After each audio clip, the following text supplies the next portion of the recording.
Hey, fellow Gianteers, those of us like our spirituality with a twist. So, this episode of our little pod is sort of especially a passion project of Daniel's, which is kind of to like not let the events of COVID just go. Like, there was literally this global event, this global earthquake with all these reverberating aftershocks carrying down to the present day. And yet, this sort of gets ignored more and more over time. And so, Daniel and I talked about this, and he has this strong feeling of like, let's continue to explore what's happened with this. So every time we get to what we're calling OG COVID time in the spring, Daniela's idea is like, hey, let's remember that this affected people so deeply and it's still carrying forward. Let's not just let this go. So our idea is to do an episode which is remember that whole COVID thing? It's the episode. Remember that whole COVID thing episode? And it's a little bit of a spontaneous episode in the sense that Daniel and I just both jotted down our thoughts and talked a little bit about it this ahead of time. So some spontaneity in this, but really kind of revisiting kind of an important world-shaking event. But before all of that, there is the ultimate memory editor that we have to deal with, the thing that's always trying to fog our brains and make us forget everything, the algorithm. So to help our little pod deal with that, if you could do all the things that people always ask you to do, like, subscribe, write a review, share an episode with a friend, all the beautiful things everybody asks, that would help us out a lot and would be greatly appreciated. Thanks so much. Okay, so Daniel, we were like going to divide this conversation up in a couple of parts. One is a kind of a more personal part to see how this seemed to affect people individually and where it put them in sort of their own individual psychospiritual headspaces. But we also wanted to do kind of a big picture piece looking at like what happened sort of in the culture like overall, right? Mm-hmm. And we're seeing a Mm-hmm. lot of the sort of toxic after effects that in an interesting way are like going right back to what happened over that span of time, right? Which is Mm-hmm. people have like a kind of an amnesia around it. So I know as a lead in, we were talking about this beforehand, and I had this thought. When when I was talking with friends about like how dark could like the social, political, cultural stuff go, and I was talking with a couple of friends. We were texting around about this, and we were like talking about like, well, how totalitarian, how fascist, how authoritarian things could things really get, you know?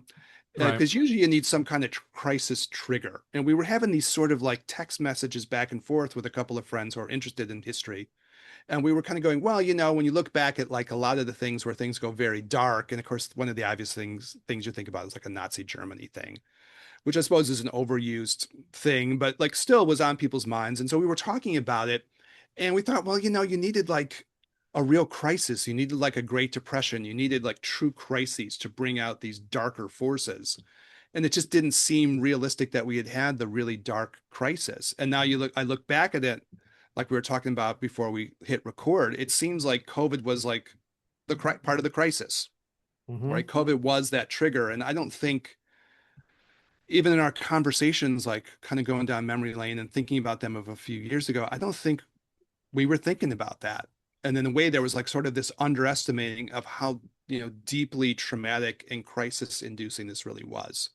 So that was sort of like, my lead into that part. I know you had a lot of stuff you thought that was related to these things too, really around how it affected people in like very specific ways, changing people's relationships to truth and changing people's relationships to power and all these ideas that you wanted to explore. So I'll throw it over to you, but that kind of is like a little bit of a my recollections around these things and I guess kind of a setup in a way. Yeah, so I think that's a good way to set it up, right? It's like what was COVID was sort of the condensing force that was cross-sectional to all layers of society, and then looking at like what comes out of that, what came out of that. And for me, the first there's kind of like a couple things, and we'll go over this episode and probably another one. So one is, this relationship between like power, truth, believability, then the fragmentation of kind of society over that. And then the next idea that'll probably be next time, a little bit foreshadowing, is kind of work, ideas of self and identity, and then kind of decentralization, and then now with AI and things like this re-centralization actually. And then the last part is like our views on reality, which will kind of come into the conversation here with power and truth. So I want to open this part by saying that I think that truth is now plural and competitive, and I will harken back to one Kellyanne Conway, or maybe Oh just my God. Kellyanne. I Wow. don't know I don't Yeah, know her last Kellyanne. name. No, They did a bit Kellyanne. with her on Saturday Night Live where they had her dressed up as like the evil clown from It living in the sewer. So whenever she comes up, I always see her as like the little evil clown, that wants to like trick the kid to Yeah. take his arm or whatever. Yeah. So she said Yeah. an interesting thing back in Trump's first term, which was, well, we have alternative facts. Yes, the alternative And facts. right, and the news person was sort of like, I can use a large word, flabbergasted at this response. And they, that sort of has lived on in infamy. But that's why I say truth is plural and competitive, meaning that there are multiple truths and they don't vibe with each other. So then the question is like, we are kind of in the post-truth time, actually. There is a viable truth to the experience and what is happening. But then when, one person is having their own experience, someone else is having a different experience, then they're going to disagree on things. And when you extrapolate that into a larger society, those disagreements are going to become even more. And those are just with people who don't have a whole lot of skin in the game. If you're trying to manipulate society or keep a narrative going that's against another narrative that you don't want to be brought up, you have a lot invested actually in continuing this alternative truth, if we want to use that those words. Does that vibe? Yeah. How does that like, I don't want to put you on the spot with a weird question to ask, but when you think about like different segments that are holding their own truths, what are some examples that come to your mind that are like, major streams of thought where you're like, oh, that's really an alternative version of reality? I have some ideas that come to my mind, but I thought I'd throw it to you too. Yeah, so we can say, if we're looking back at COVID, we'll say that, the lab leak theory, Yeah. right, is one that it was not accepted from a governmental perspective, but then and pretty much many, well, not everybody, but many other people were like, well, that's a viable thing, as opposed to somebody ate a bat at a wet market, and now we're in like that seems less likely, but you weren't even able to say that. That was not that was like you were at that point, which was still sort of frowned upon, a conspiracy person. Yeah, that's true. So And it that like, that's kind of yeah, one of them. it ended up being really dark because I was following that story through and it kind of in a weird way kind of just died on the vine. As things went along, it got to be like a lot of the people who were involved in trying to frame that opposition to that idea ended up being people who, as you said earlier, had skin in the game. Yep. So it was the whole dark undercurrent of like, wait a minute, I think there were people in the United States within health research who were like involved in trying to dodge regulations that were set up for high risk research, and they were pushing it over into these labs in China, Mm-hmm. which included one Anthony Fauci in that list of people. Mm-hmm. And like it's bizarre. I was thinking about it when you brought up the episode because I was like, that shit all died. No one did anything about that. But No. it was like, again, seems to be true that what was happening was there was this funneling of like this research is too high risk and prohibited in the United States. And so people did like a dodge around and they pushed this stuff overseas Yeah. into this foreign lab, and then this thing like very likely jumped out of that lab and not out of like a pangolin or whatever the animal was in the wet market or Right. whatever it was supposed to be. I don't remember the name of the animal. It was a bat or it was something else. I think it was a bat. Yeah. Yeah, there's some other, I don't know, pangolin or some other animal that got Pangolin. tossed out. Yeah. Yeah, pangolin. Yeah. Anyways, yeah. So that's a good example of something like that. And if you trace that forward, and I don't know how you want to organize all this conversation, Daniel, take it where you want to go, Yeah, I have. but I'm like ready. that, like actually had the weird effect as far as like establishing truth of undermining a whole bunch of like trust and like expertise. That's And I know exactly when where I I'm was going. writing my notes on this, I was like, yeah, that was one of the things that happened.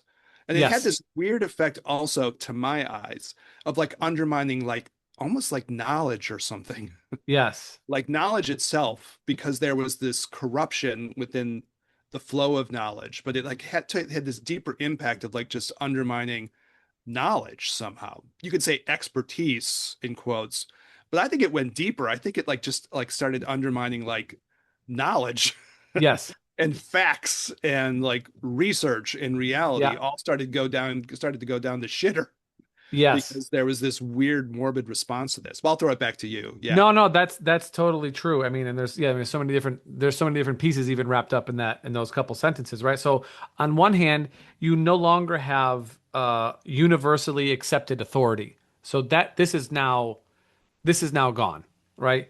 And then what ends up happening is that you have various groups of people who still want guidance, who are still looking for not an authoritative figure, but somewhere to go for information, whether that information be guidance or whether that information just be education, right? And so you end up developing different groups. And what I sort of noticed is that like the groups are consistent inside of the group, but in comparison to other groups, they're inconsistent. So that's why I said it's plural and competitive. So you have multiple things happening, but they don't vibe with each other. And this was an so society was already moving in different ways, right? Again, because of previous administrations and how the politicization and the moving of the right and the left and things like this, right? As society pushes and pulls on itself. But now you had an inclusion of people who are in even further disbelief of the government, and this time over something that was very tangible to their lives, their health and their ability to live and make money and take their kids to school and be told what to do in terms of vaccines and masks and where to go and how you couldn't go into this restaurant without a mask on, but you could totally go to the alcohol store and buy a bunch of booze and cigarettes and you know what I'm saying? So you had a lot of these people who are now finding new bedside fellows that they never thought that they had before, and you're creating new alliances where there were none previously, and these people are very animated now. If I can trace it in a way, and I don't know, you want to go in different directions with this, but I'm gonna do one thing that maybe gives this a little bit of like a tantric Buddhist context, and Sure. then I'll give like how I see this flowing forward and things now. So to me, one of the things that happens when you look at like Buddhist philosophy, right? Asian philosophy, is this idea Yeah. that you have like what they sometimes call the two truths. Yeah. One Yes. level of truth is directed at like ultimate questions. What's the ultimate nature of reality? Ultimate truth. And that's, like your big picture things, like what's the nature of a human being? What's the nature of consciousness? What's the nature of the spirit? These big questions. What's the fundamental natures of reality? Ultimate things. And then you have the other side, which is what they call conventional truth. And conventional truth is part of truth too. It doesn't have the same ultimate truth status. It doesn't carry the same weight, but you still have to be able to figure out on a relative level, like what's going on in the world, right? And that's part of the wisdom of a Buddha too, to be able to do ultimate truths and to understand relative truths, or Mm-hmm. sometimes I say conventional truths. So, in its, if you want to be a thoughtful spiritual person, you're functioning on both of these levels. So, Mm-hmm. obvious things would be like if you're a doctor and we are both in medicine, you have to know which medicine is appropriate for which illness. That's not an ultimate truth, that's a conventional truth, right? But that's like part of the responsibility of a spiritual person to understand that level of reality too. And both of those things are operative. So, what you could see is there was a sort of a destruction of the conventional level of truth, Yeah. it started to get destroyed. And one could have various degrees of suspicion around this. I'm going to tell an anecdote, maybe, though, just for some context of what I'm trying to say about this, and we'll see Yeah. where this goes. But we're recording this during the time when the Iran war is like going off the rails. It's turning into a complete shit show, right? And Surprise. yes, shocker. And as I've been watching this, my first instincts when this started, because there's some people I sort of trust on like military history and military strategy and geopolitics. So there's a guy named Mearsheimer, John Mearsheimer out of the Professor University of John Chicago, Mearsheimer, yeah. Professor John Mearsheimer. There's a Mm-hmm. professor Robert Pape who's done a lot of research on like military things, and like they're like objective sources. So Yes, I didn't agreed. turn to like what did this inflammatory or other inflammatory group think about what was happening. I went to like, okay, here's people who this is their thing, right? Mm-hmm. They spent decades trying to understand this. And I had some interesting conversations again with one of the friends I was talking about earlier when we were debating, like, okay, how dark will it get? How dark will Trump 2.0 potentially be? And we were having conversations, and I think he was just in a different headspace. So his thing was, look at all the tactical victories of the United States. Everything's getting bombed, everything's getting destroyed. He was in that headspace. And I was like in this different space where I was like, this is turning out shitty, y'all. This isn't going good at all. This is not going to be a short war by any stretch of the imagination. This is going to be long and difficult and complicated.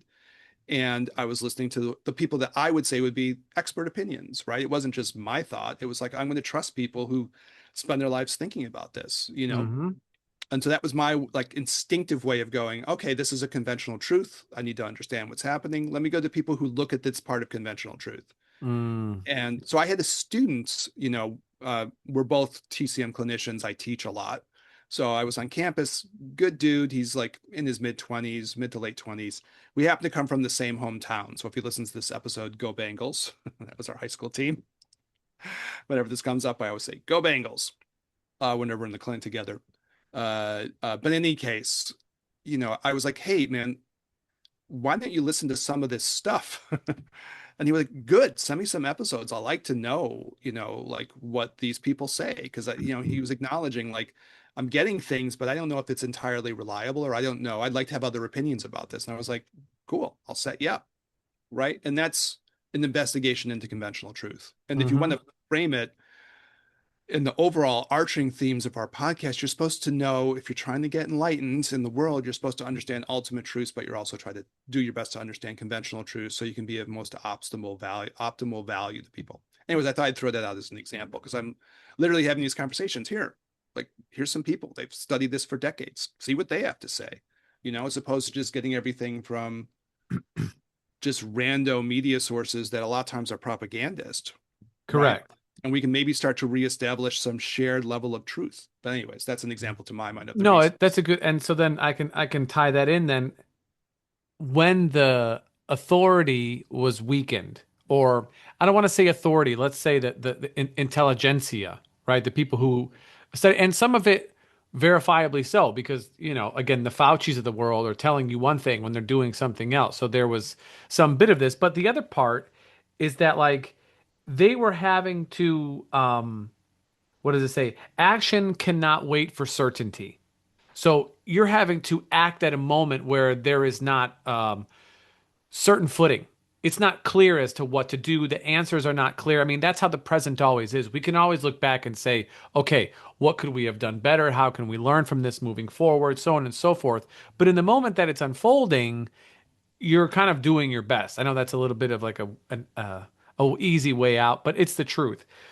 The problem, however, is that there's just repeated mistakes over and over again, and eventually you have to look at the intention of the people who are sharing this quote unquote information or truth for this conversation. And that's kind of where people stop trusting.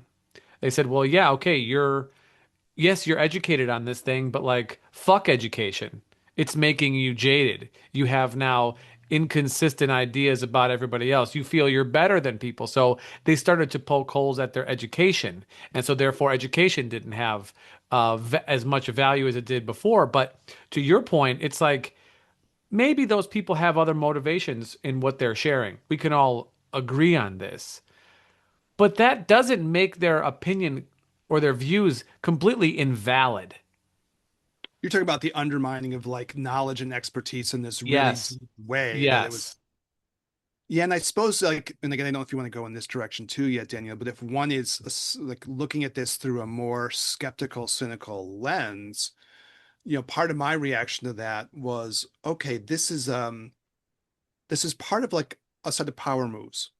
Yes. And part of the thing is like we're going to undermine, and this is like, okay, this is not even conspiratorial. This is like stated that part of the goal for those people who do have more authoritarian drives is to undermine truth, reality, Yes. expertise, conventional truth. That's part of the modus operandi. Yes. We haven't done any episodes on this in particular, but at a certain point, I got interested in like trying to figure out how do you diagnose totalitarianism or fascism. And there's like some books I did in preparation for our podcast, always researching, fellow G&Ters for our audience, always researching.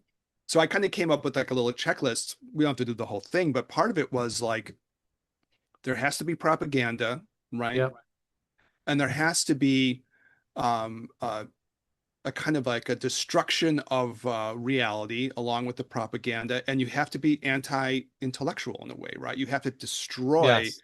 reliable ideas, and that's, Yep. you know, part of like an authoritarian set of moves. And we kind of watched that unfold.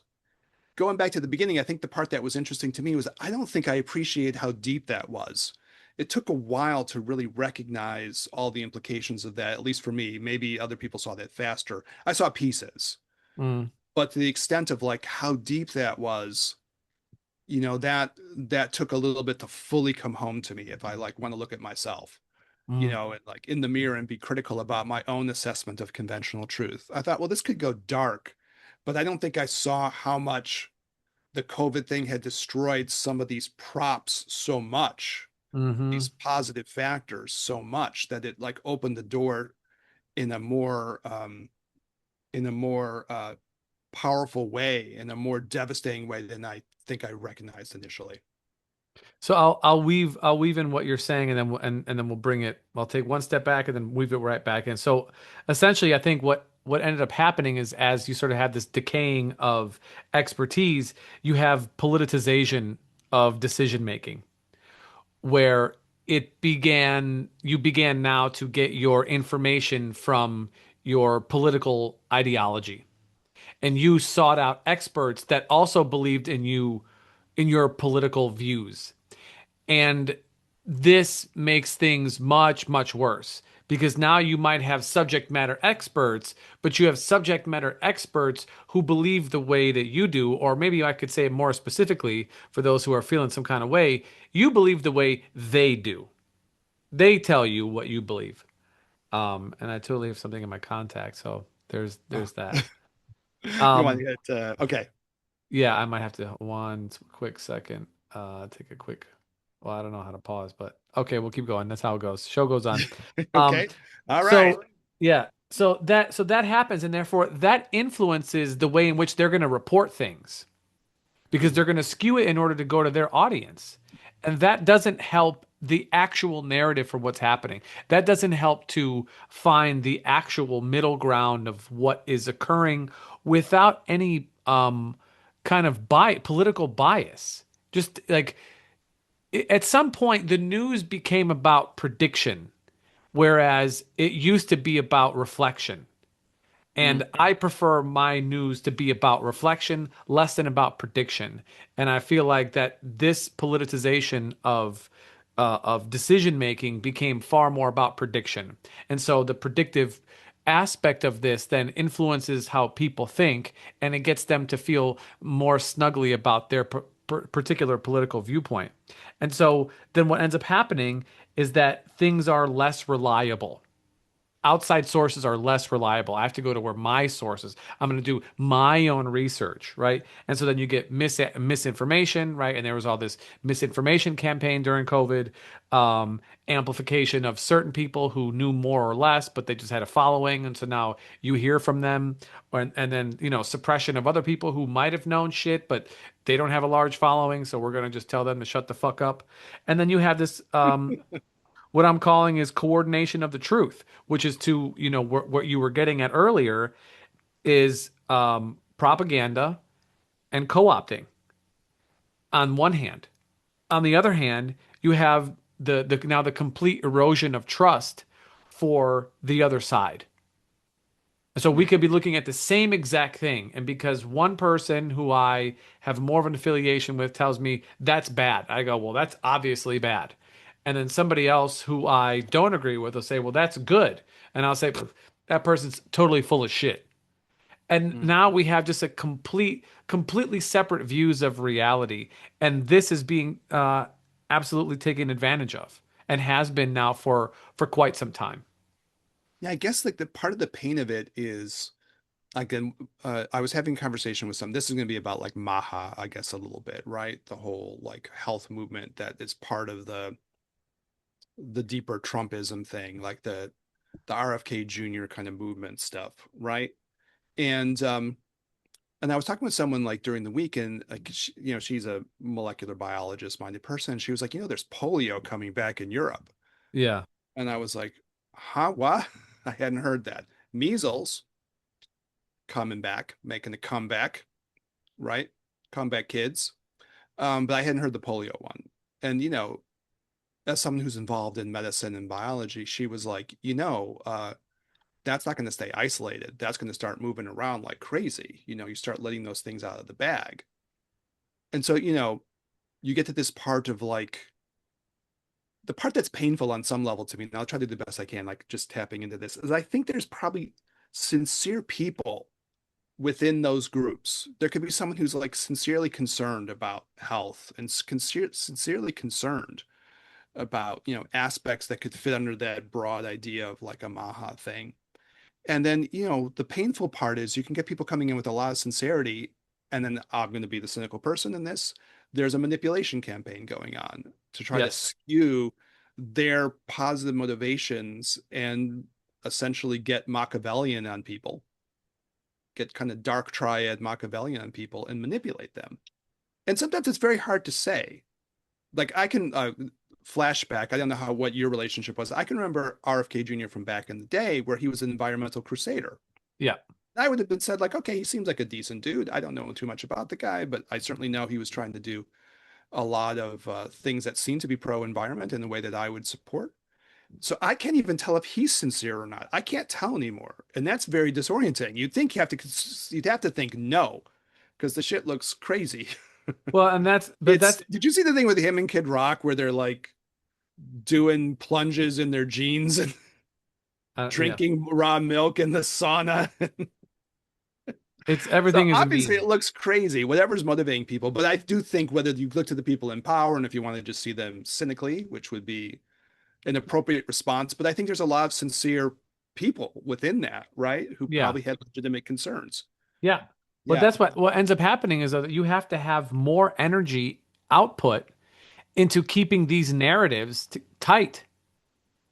And so this has to continually occur. So So this is the people idea of have, like creating these multiple narrative streams that you're talking about, and you have to yes, constantly keep putting energy yes, to reinforce them, yes, to keep yes. feeding into these lines of ideas. Yeah. And then that just it just continues this further hardening of their position and eroding the trust of other people who might be sort of, ambivalent about their political views, but willing to suspend disbelief for a moment and maybe they're providing something of value. But now you can't anymore because you're like, well, this person is obviously completely disingenuous because they said one thing now, or one thing, or many things previously over and over and over again. We won't go to war with Iran. And then all of a sudden, the complete opposite. And like, you're like, there is literally zero ideological consistency, A. And okay, so people's opinion, the counter argument to that is, oh, well, people's opinions change over time with new information and whatever. Sure, that's fine.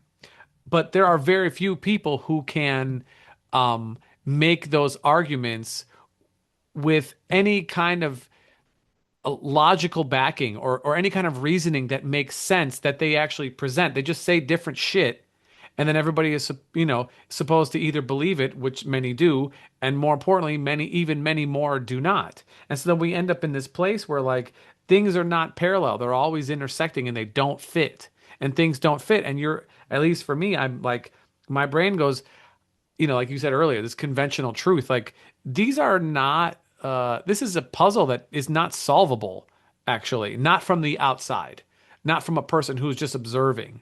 I would have to know the intentions of what's going on behind the thing. And now that makes me sound conspiratorial. And yet, for many years, people said, no, there's nobody who owns an island where they do all kind of weird shit and all these rich people go to it. That's crazy. Oh, but wait, there is. And so then you end up in a place where now it's like, if you tell somebody they're conspiratorial, that's not even an insult anymore. Yeah, no, that's just like It's a compliment to like, how would you describe it? It's a They're compliment to positive. like, you're probably looking at things the right way then. Yes, yeah, it's positive skepticism at this point. Yeah, okay. So I've had, again, looking at how people have adjusted to these last few years, I'm going to go back and I'll try to like make it personal in the sense that I Hmm. can talk about having conversations with people about these things. So I had one person in my life who got very into sort of like the anti-wokeism movement, which was another kind of weird ass movement that just exploded out, right? And was very influential for people, this anti-wokeism. And so I had to listen for years about this fucking anti-wokeism.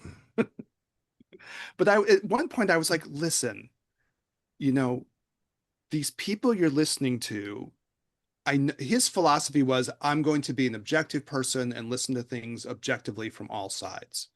And I was like, okay, cool. You're sending me these things that are kind of these anti-woke things. And I'm telling you, these people are propagandists. This is not an honest conversation. I know your idea is we're having a debate about like different possible alternative ways of thinking about something. I know you think this is an honest debate. It's not. What you're sending me is propaganda that's designed to like grab onto issues that are like wedge issues and Hmm. controversial issues and try to like use this stuff to tease off enough people to get them to flip in some way that can sort that will ultimately support what I would see as being authoritarian tendencies, right? And it was a kind of interesting conversation. So even that whole thing of like I'll be objective and open to all sides, I was like, no, you're not understanding who these people are. And it was a lot of like kind of right wingish tinged material that was like kind of homophobic and anti-trans and Christian coded in ways that I don't think he really fully was recognizing the way that the toxic parts of Christianity that we talked about. You Hmm. know, like it was that kind of stuff. And I was like, you're thinking these are honest actors and we're having an honest conversation. We're not. This is not an honest conversation. This is a group of people who are political operatives, who are propagandists, who have, and I remember even saying, like, well, you know, the stuff that you're sending to me, these people are homophobic. You understand that, right? Hmm. It's a Christian nationalist homophobic stuff that you're sending to me. And he was like, no, I'm just trying to send you alternative ideas. And I was like, that's bullshit. And I think that was a major thing that was happening in that whole time period. It was a lot of propaganda popped out. And this is not like a dumb person. It's a person who's a smart person. And we've had known each other for a while. And I was like, your filter's been broken for this, right? You're not seeing this for what it is. We would have been able to call this propaganda before, but something's wrong with your filter. You're not seeing this. And as we've gone on and we've talked more about this in retrospect, he's like, yeah, that was propaganda. I didn't realize to the extent that I was being propagandized. It was being framed as if it was objective argument. Let's debate the facts, you know? Hmm. And it wasn't. It was a propaganda campaign. Anyways, I'll throw it back to you, Daniel, but that comes to my mind too. And I Yeah, think the well, that Iran thing is very similar. It's a propaganda campaign. yeah, well, yeah, and there's always going to be propaganda from whoever is currently leading the culture, the society. So that's this is expected.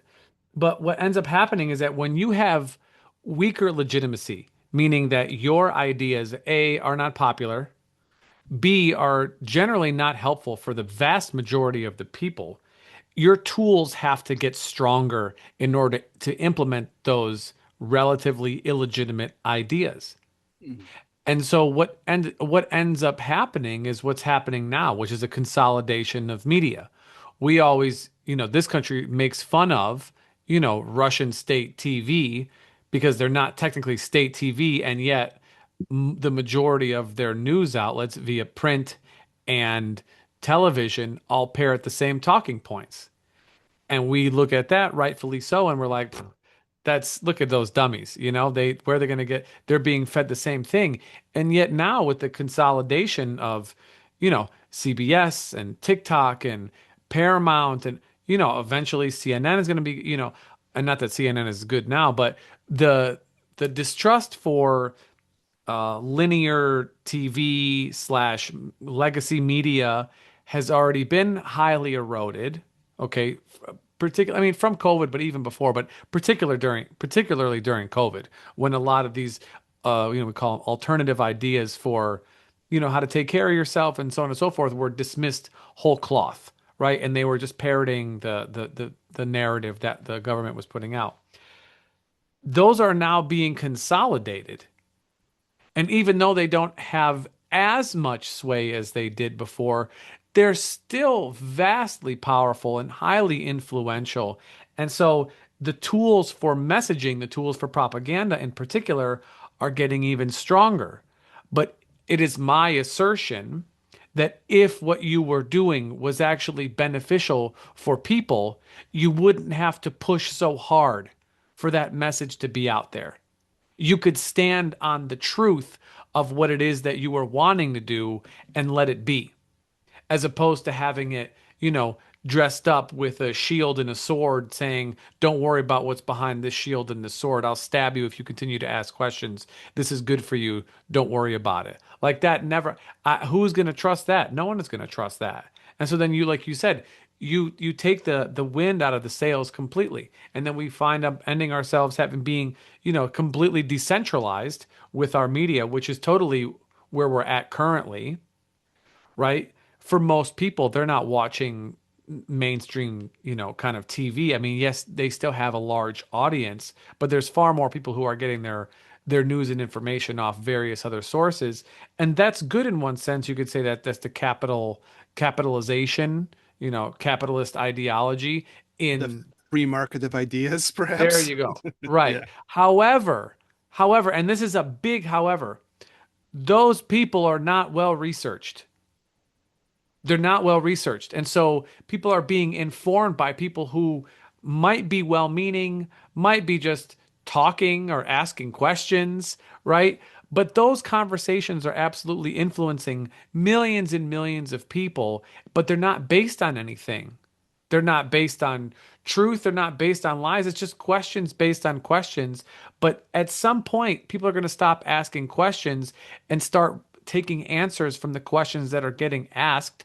And they're going to ascertain information that is either A, false, or B, worse, detrimental to their own well being. And that I think has been probably the one, for the purpose of this episode, one of the pillars of what has come out of the sort of fracturing of this truth and power dynamic from COVID. Okay, I'm gonna like we didn't talk about this ahead of time. I'm gonna reference one other thing. Always researching for the episodes, always researching. There's a guy named Robert Kagan, and I happened to hear him being interviewed. It's funny because probably if I were to look at him and where he's at in the political perspective, like spectrum, he's probably a much more conservative person than I would be. But he's writing this book called, I want to say it's Rebellion. Hmm. And he's basically making like a point about it's a little bit about American history and culture, but probably a little bit about maybe human beings overall. So I'll throw this out as an idea and maybe we'll revisit it some other time too. Sure. But basically, like he's doing in the book, he goes through the whole like American history thing. And it was kind of a little bit inspiring to listen to because he's like, okay, look at America. It's a flawed place, right? And it's always had issues of racism. It's always had these issues. And yet, it had this other stream within it, which he calls the liberal stream. And he doesn't mean liberal like political and conservative liberals and the political parties or something. He means Sure. something bigger. He's really talking about like sort of freedom. So what he's really saying is there's anti-liberal forces that are kind of always going to be drawn more to like authoritarianism. And in America, they're tied in a lot to like histories of racism and other kinds of prejudices like we're Protestant and we don't like the Catholics. We're white, we don't like black people. We're this, we don't like Hispanics. Like this line is always a little bit like blobbed together in American culture. But as a thing, there's a bigger principle at work, which is like the authoritarian tendency, right? And then the more like freedom, liberal tendency playing itself out, right? And I found this to be quite interesting. And I realized like this really does speak to me as we get more to the end of the episode. But I'm like, yeah, part of what you can use maybe as a gauge is ask yourself, okay, where is this at in that question? Is this an attitude that's really more oriented towards authoritarian things and totalitarian things? Is that where this is going? I should be suspicious of that. Is this something that's going more towards acceptance and freedom and the liberal thing? Life, liberty, the pursuit of happiness, Our liberating thing. liberating thing. Which way Yeah. is this going? And maybe that creates like an internal gauge. And maybe we can Hmm. debate like details of this. But overall, here's a guy we probably don't align on certain parts of the political spectrum, but he's able to say, listen, I'll tell you a story of what happened. There were liberal minded forces that wanted to support individual liberty, freedom, self expression. That's a line, right? We can say that that's a flawed line because it wasn't done right. And he acknowledges that, right? But that's a force that was there. And let's just say it's a force, Luke Skywalker. Mm. It's a force, right? And then you have, we were talking about Andor, that show before we mic'd up. It's a force that's trying to support the liberal, his language, right? That line. And then there's another force, which is unfortunately the dark side, right? In this I know. I conversation. want to do like this and see if you'll choke. Dun, dun, dun, dun, dun, dun. Okay. Yes. So, that other side, and that can become a little bit of maybe how we can all kind of get our Geiger counters out Mm. and be able to go, okay, where is this thing tending? Where is this trying to go? You know? And even with my friend I was talking about earlier, he was like, a lot of the things I was taking as maybe semi-objective, honest actors. No, they were pulling in this direction of a kind of an authoritarianism. And I think it has been an honest conversation between the two of us. Some Hmm. things he's right about, some things I'm right about. We have an honest friendship. But he was like, there's something about what you're saying is true because when you watch how this all tends to go, you look where the line goes, and it all ends up like ending up with is it Emperor Palatine? Is Palpatine. that Palpatine? That's the bad guy in Star Yes. Wars. He's the naughty It one. goes to Emperor Palpatine or something. Did I say that right Yeah. that time? Yeah. Okay. Anyways, and you can kind of go, okay, that's a gauge. And he's saying that you can see that through American history. When you're when it goes to that side, you can always sort of sense it. And always, of course, it being America, there's always something kind of prejudice. There's always something kind of racist. There's always something authoritarian. There's always like a dark side of religiosity, not the positive aspects of Christianity, the freedom parts, the parts that want spiritual evolution, the parts that want you to care about your neighbors. It'll always go Hmm. to this other weird side of it. Mm. We're going to completely ignore the Sermon on the Mount. Fuck that one. That one doesn't matter. That sermon we don't care about. The one about like helping the poor and helping the stranger, and fuck that one. We're not interested in that. That one always gets trashed. And you can kind of develop a gauge. So if that helps anybody else, I found that to be a very interesting conversation. And then you can just Mm. get your radar out and go, okay, which way is this really going? And then you can kind of tell what maybe you think are the reliable sources from the unreliable ones, just based on maybe that as a criteria. Yeah. Yeah. Uh, Well, uh, yeah, related to that, real quick. Okay, that might be a place to stop if you want to stop it, yes, I Daniel. think so. Okay. Yeah. Yeah. Yeah, I think it's a good place to stop. And yeah, because it's a good way for people to identify what it is that who are you listening to, what are they sharing, why are they sharing it, and where is it leading you? That's, you know, And I think you could start to then trust your own radar. You yeah. can start to develop a radar, a detector, right? Hmm. Okay, wait a minute. This is suspicious. This is actually starting to look like this person's trying to like tease off in this direction. They're pretending to be an honest actor, but they're really not. Maybe we do an episode on like framing Yeah. because Hmm. there's so much to be said. I mean, what you're alluding to is like is A, where is the person guiding you, but B, where is that person coming from also? If it's not clear as to where it is that they're trying to share with you or where they're trying to lead you. You know what I'm saying? Well, that was interesting in my conversation because he would say, like, I'm just hearing the arguments. I don't care where the source comes from. That was a big thing over the last 4 or 5 years, too. I don't care where the source comes from. I'm just going to listen to the argument. And then he would send me something with this friend I was talking about. And I would go, Yeah. this person is from a reactionary authoritarian think tank, dude. Yeah. This is not an honest actor. So that's a deal breaker. So you can source stuff out in that sense, too. You know, And unfortunately, information is not just information because the source does matter. We're not talking about numbers. Numbers we can be objective about. A three is a three. A three has an intention of being three. I mean, maybe it wants to be a 4, but fuck it, maybe it wants to be a 2. But for right now, it's a 3. Whereas a person inherently has their own biases. So the information that they're putting out is absolutely trying to move you in one way or another. Why?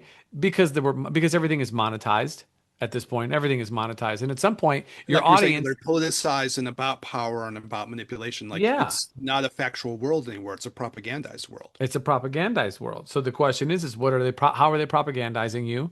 And what do they want? And you have to decide, do you want to be propagandized? I don't want to be propagandized personally. Either way. I think, like, to me, again, we've done these episodes on like Gnostic things, and we can talk about this in the context of like Taoism or Tantric Buddhism or Tantra.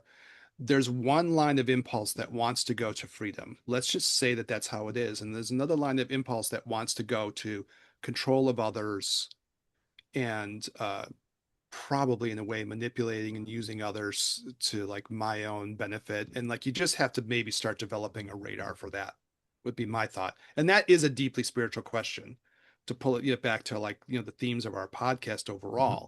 Like Mm-hmm. developing that radar, I think, is really important. And I have to be able to say, okay, these are the liberation ideas. I like your way of saying liberal, it means liberation, right? Mm-hmm. Mm-hmm. These are liberation ideas. And promoting individual expression, letting people be who they are, letting people grow and spiritually develop. Those are the liberation ideas. Those are those tendencies, and these are the tendencies that are trying to, like, in a certain sense, skew all of that and Yeah, skewer it, skew and skewer. both. That's how it is. And in a certain sense, you could read that as maybe being oversimplistic, but in the weird way, it's not. In the weird way, it's like it is something that you can kind of like sense. And I Yeah, think it's you're real. asking. I think it's spiritually reliable.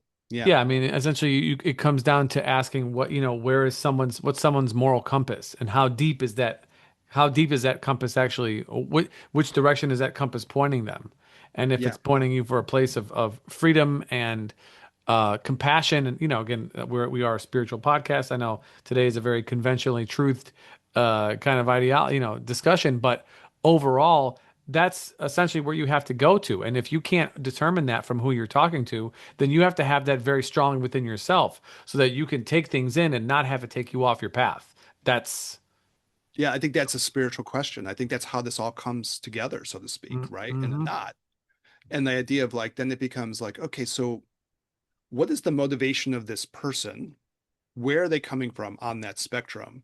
Yeah, And then where are they trying to direct things to, correct, right? And then you can correct. kind of develop a sense of this. Yeah. Yeah, And I think that's like, again, you could say, well, this is a conventional truth episode and we're talking about things that are outside the spiritual domain, but I don't think that's true. I think this is at the heart of a certain set of spiritual questions. You have to be able to like kind of get a mindset and a clarifying radar around these things yeah, you're to developing. I understand mean, yourself and others, right? And yeah, and it's developing discernment. yes, it's developing discernment, the Yeah. quality of like the mind and the fire energies, if you want to get Mm-hmm. metaphysical in that way, that can start to like tease this apart. Mm-hmm. And these are like, dominant forces in human life. So we have to get clarified for ourselves, and then we'll be in a better position to help see where others are coming from so we can be of value Correct. to others. Yep. Yep. That's our Awesome. pitch. Good Yep. place to stop. Eric, Yep. thank you so much. As Thank always, you. appreciate it, brother.